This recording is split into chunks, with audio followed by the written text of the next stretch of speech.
వందనాలు. గట్టిగా చప్పట్లతోటి మంచి అందరూ కూర్చోవాలన్నా, మీరంతా కూడా కూర్చోవాలి. మా స్నేహం దరిదాపు 35 సంవత్సరాల స్నేహం మాది.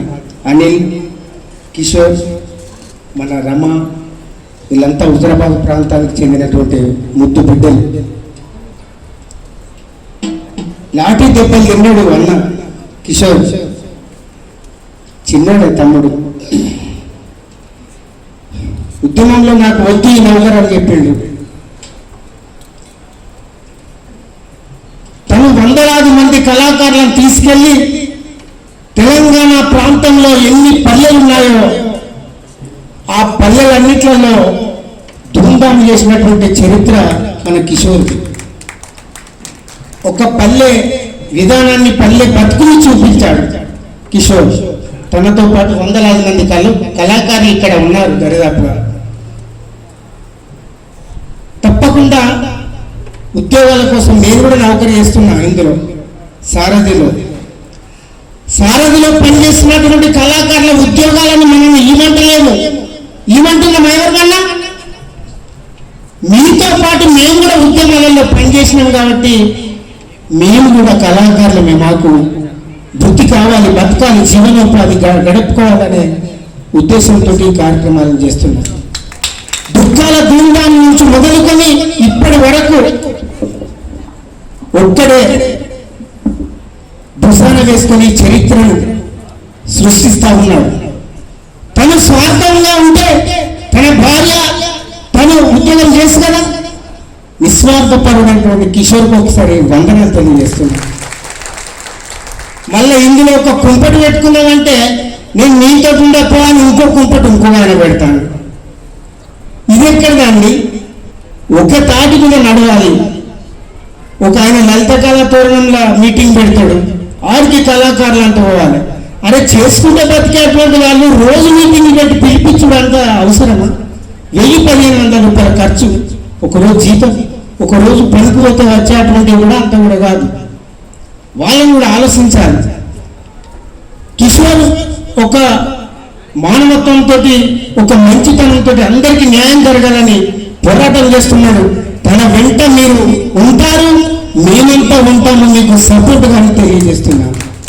ఇక్కడికి వచ్చిండు దరిదాపు 40 సంవత్సరాల నుండి ఉద్యమంలో, తెలంగాణ ఉద్యమం రాకముందే ఎన్నో ఉద్యమాలలో విప్లవోత్తమైనటువంటి పాటలు పాడుతూ రాస్తున్నటువంటి మన ఏపూరి బహుజన యుద్ధ నౌక అందుకు వందనాలు. ఇక్కడికి వచ్చాడు ఎందుకోసం?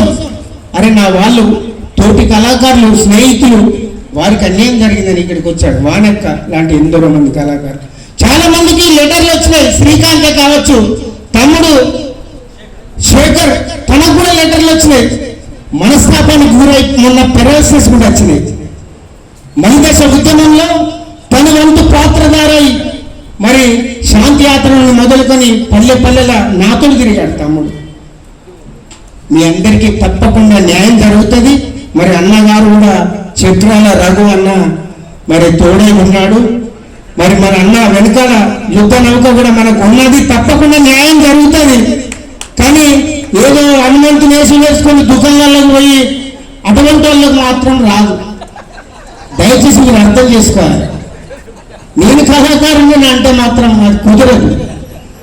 నిజమైన కళాకారుని నోట్లో మన్ను కొట్టకూడదు. మనం ఉద్యమంలో పాల్గొంటేనే వాడికి వస్తుంది. తప్పకుండా న్యాయం జరుగుతుందని మనం చేసుకుంటే అవకాశం ఇచ్చినటువంటి ఈశ్వరన్నకు వందనాలతో వెళ్ళిపోవచ్చు. ఓకే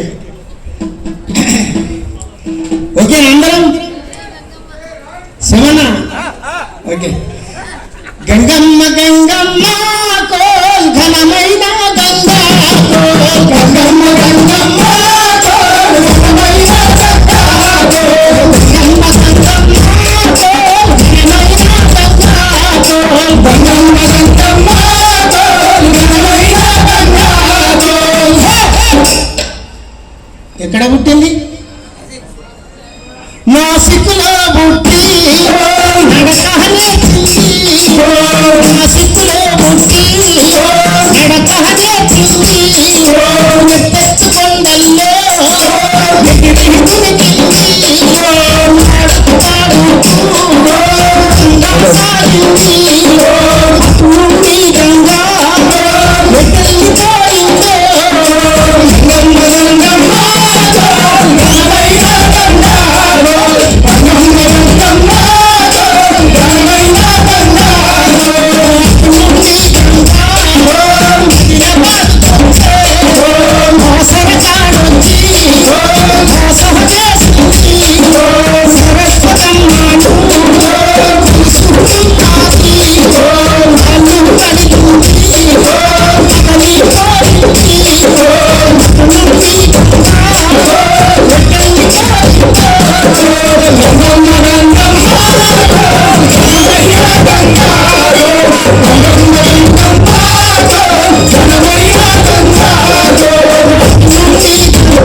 ఉంటే సగలుడు పెట్టాలి.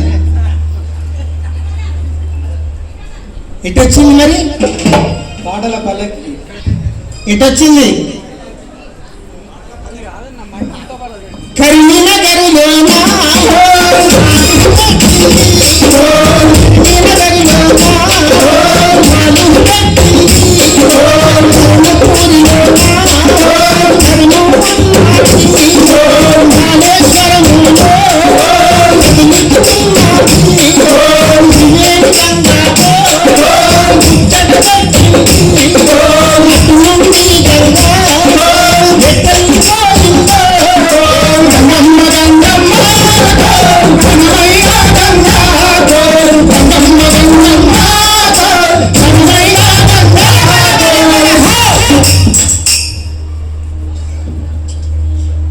ఎక్కడికి వచ్చింది?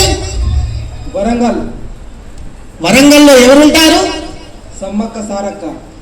సమ్మక్క సారక్కలు వీర వనితలు. వాళ్ళని దేవుళ్ళని చేసేసారు డైరెక్ట్.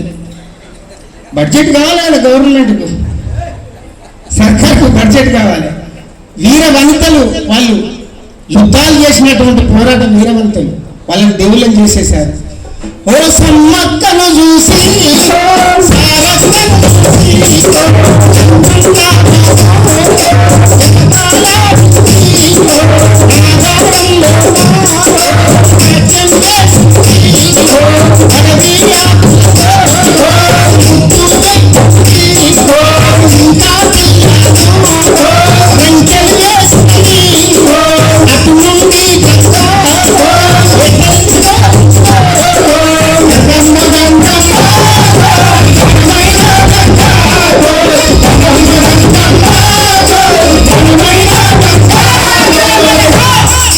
ఎటువైంది చెప్పరు. 60 సంవత్సరాలు అయింది. అందుకే తెలంగాణ రాక గద్దరన్న రాశాడు ఈ పాట. 475 కిలోమీటర్లు మారుతుంది గోదావరి. ఒక్క ప్రాజెక్టు లేదు, ఒక గుంట భూమి మారుతలేదు. ఎటువైంది మరి? భద్రాచలంలో ఎవరుంటారు?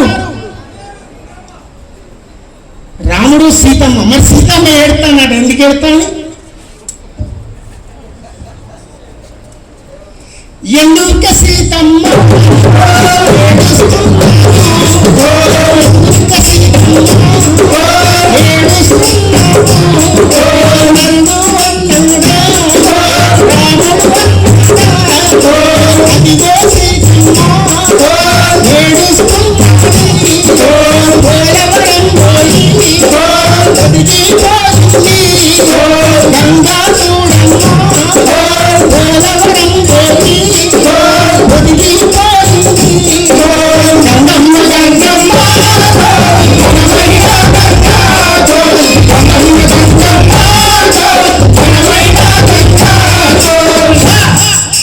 వాస్తవానికి నాకు మస్తు జ్వరం వచ్చింది, కానీ కిషోర్ అన్న కోసం నేను ఇక్కడికి రావాల్సి వచ్చింది. మీ అందరికీ వందనాలతో. తప్పకుండా మీకు ఉద్యోగాలు వస్తాయి. అర్హులైనటువంటి ప్రతి ఒక్కరికి ఉద్యోగం వస్తుంది. వచ్చేంత వరకు కూడా పోరాటం చేయండి. కానీ ఇతరత్ర తప్పిదారి పోతా ఉంటే వాళ్ళు వీళ్ళు చెప్పిన మాటలు మాత్రం వినకండి. ఇలాంటి వాళ్ళని నమ్ముకోండి. మీ వెనకాల మేము ఉంటాము. బహుజన యుద్ధం కూడా ఉంటుంది. Thank you. ధన్యవాదాలు. ధన్యవాదాలు సార్. బాబుజీ అన్నకు ఒకసారి గట్టిగా చప్పలు కొట్టాలి అన్న.